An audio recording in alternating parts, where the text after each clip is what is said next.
All right, everyone, this is now the second part of our discussion. So, if you continue with the material, the discussion ends with geometric series. Similar to arithmetic series, geometric series is just simply adding all the terms in a geometric sequence. So, here we are finding the sum of all the terms in a geometric sequence. And um, if you try to go over the PowerPoint, which I sent yesterday, you will find out that there's a tendency for a geometric sequence to go on without end.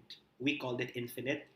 And there's also a time for it to, there's also some sequences which is more specific. For example, let's say, let's consider this particular sequence.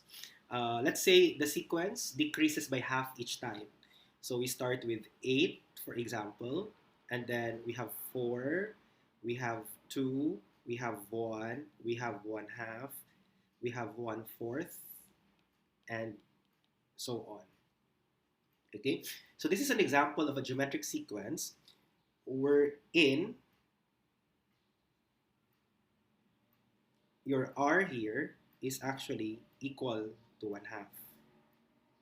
Okay, so if I would say, I'd like you to find the geometric series, meaning the sum of the first 5 terms of this sequence. So first 5 terms, we are pretty sure that it would be these terms. Okay, since we know up until which term we wanted to add, then this will be um, sorted, or this will be an example of what we call as a finite geometric series. Finite means there's a specific bound, okay? Specific number of sequences. But if I would say, suppose the sequence continues, find the sum of all the terms of this sequence. So when I say all the terms, that means we do not know actually when this sequence ends. But definitely, if we continue the sequence, the value um, decreases each time. Okay? So there are two possibilities. The first possibility is the value never crosses lesser than 0. It will never be negative. Okay? There's no possibility, it's not possible for a term in the sequence to be negative. It will be all positive. But we do know that it decreases by half each time. So that's the first possibility. So not possible to be negative. Now, the second possibility is uh, this sequence, as it decreases each time, the value goes closer and closer and closer to becoming 0. Okay? Though this is infinite, but we know for a fact that later on the value becomes closer and closer to becoming 0.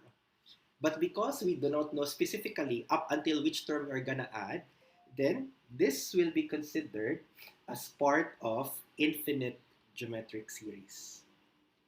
Okay? So you have to understand whether you are given a specific number of terms to be added, that becomes finite, or you are not given. You are just asked to find the sum of all the terms, that's infinite. Okay? This is part of the PowerPoint. Now, how about if the ratio, let's say the ratio instead is 2. That means if I start with 8, the next term, if the ratio is 2, will now be 16, 32, 64, 128, and so on. Again, if we are told as to how many terms to add, then we can just make use of the formula for the sorry, finite geometric series. Okay? But in this case, if we are asked to add all the terms in the sequence, that becomes very difficult. Difficult because since this increases without bound, then the only possibility for it is later on the value becomes positive infinity, which we cannot define what the value is.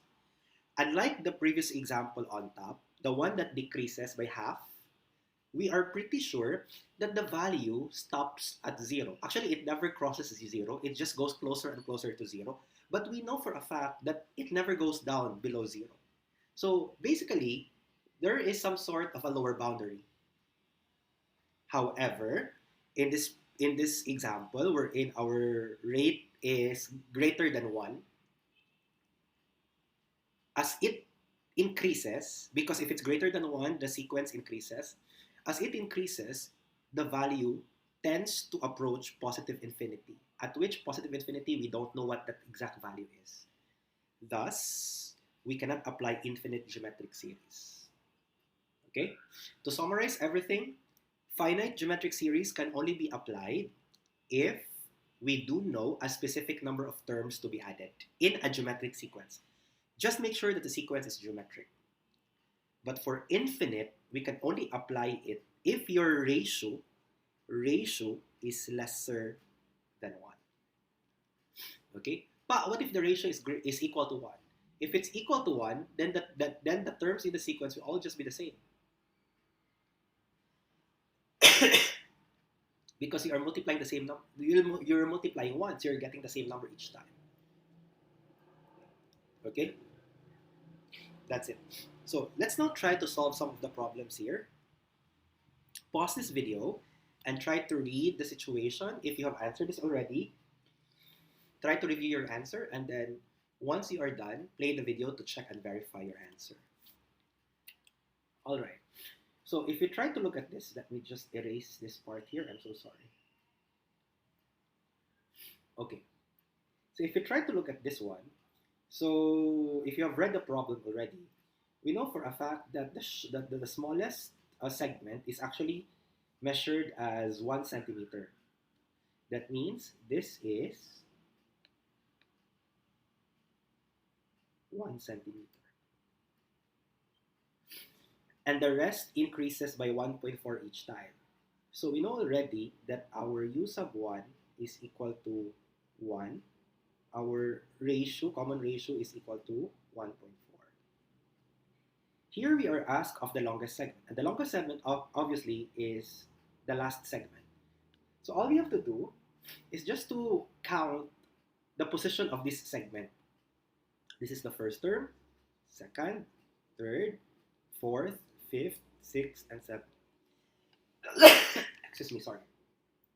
So from here, we can now solve for the sorry, the length of the last segment. So that will now be u sub 7 equal to, we have 1 times 1.4 raised to the power of 7 minus 1. Now by using GDC, we can now get the value of the longest segment as 7.53 centimeters. And that's it. Okay? Now, the next question. Find the total length of material required for this earring.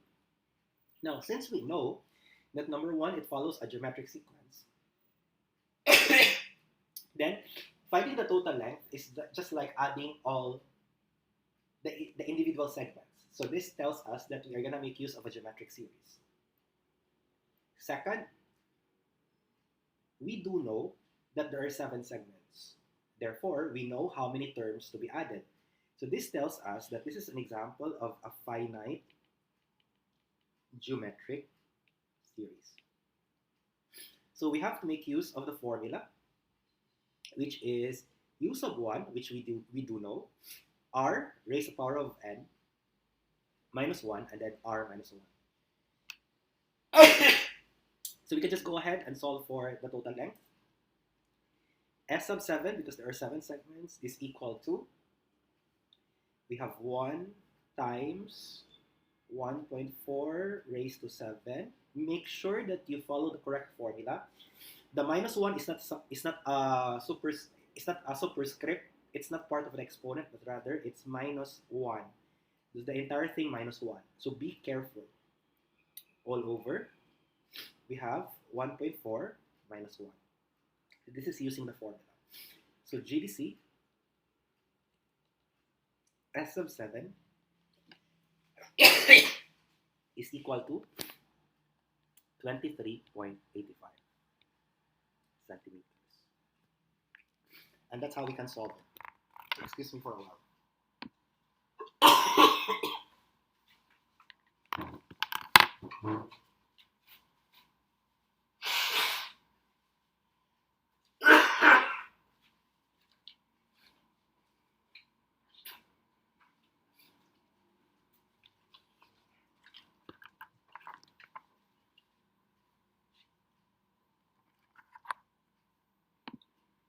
Let's proceed to item number 2.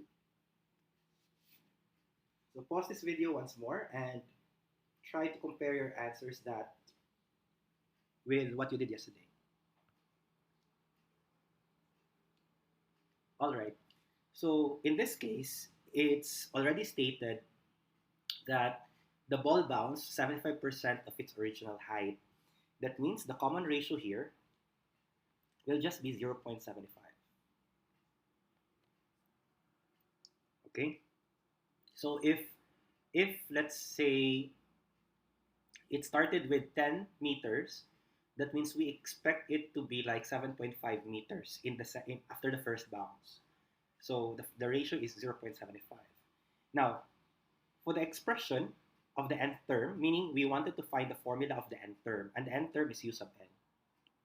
So the nth term will just be equal to the first term, in this case is 2 meters, times 0.75, the common ratio, raised to n minus 1. So this is now our nth term.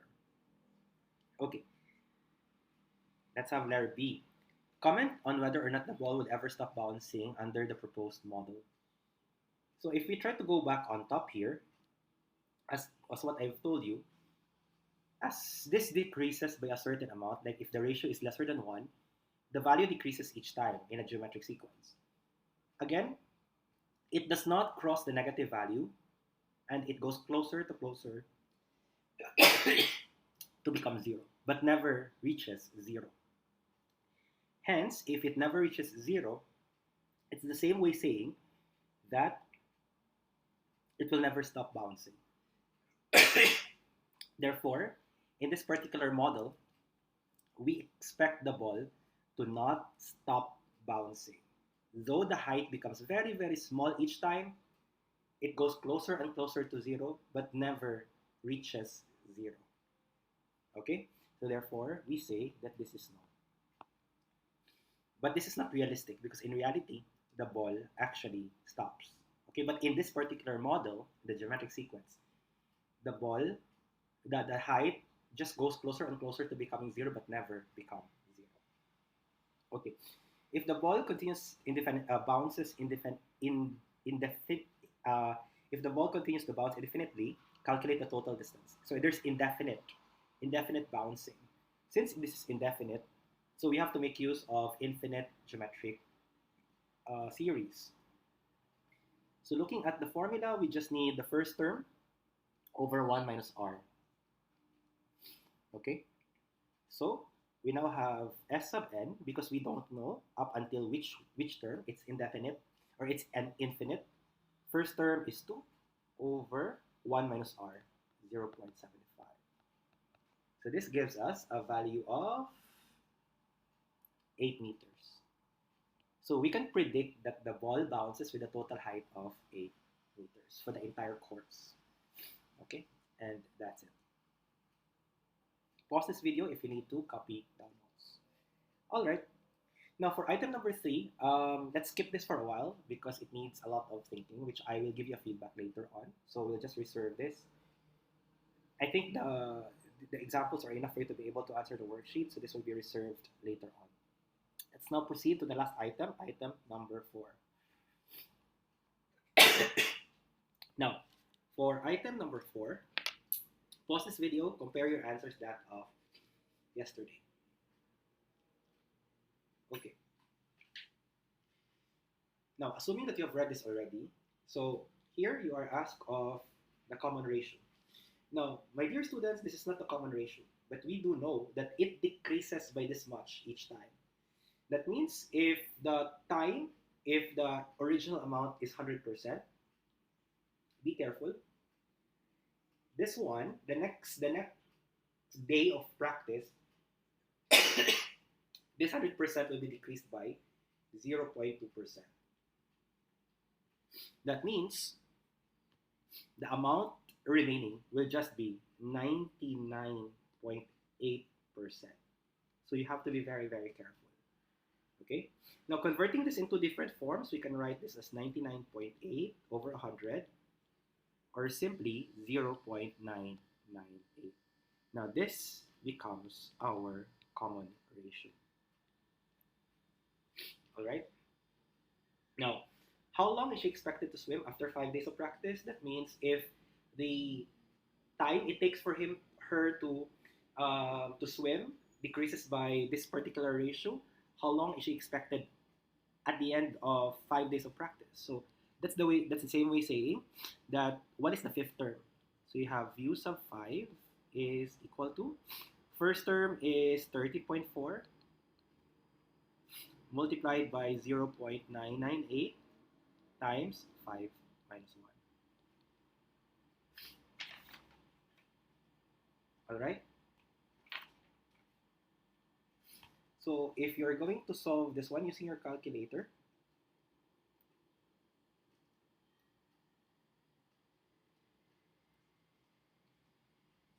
then this gives you 30 point sorry 30.2 seconds.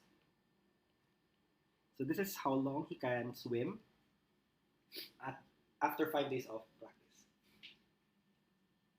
And the last question, will he manage to break the record time on the day of the competition? Now, read the problem once more. From the problem, we know that the competition is in 20 days and the record is 29.3. So the time to beat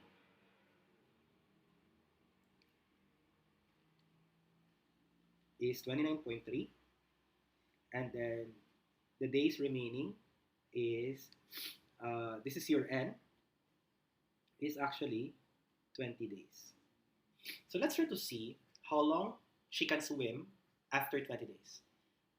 Let's try to see if the time will be greater or lesser than the time to beat. So again, here what we're looking for is your u sub 20. So we now have u sub 20 is equal to, the first day was 30.4 times 0.998 power of 20 minus 1. And this gives you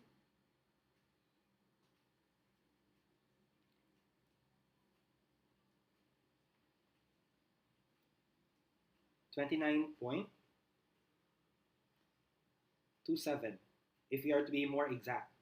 Because if you are to round it off up until three significant figures, you will get 29.3. But since we wanted to be more specific, because we wanted to compare it with the time to beat, so we can just say it's 29.27 seconds. Clearly, she can break the record.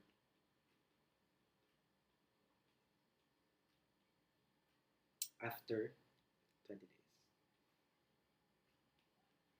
All right, and that's it.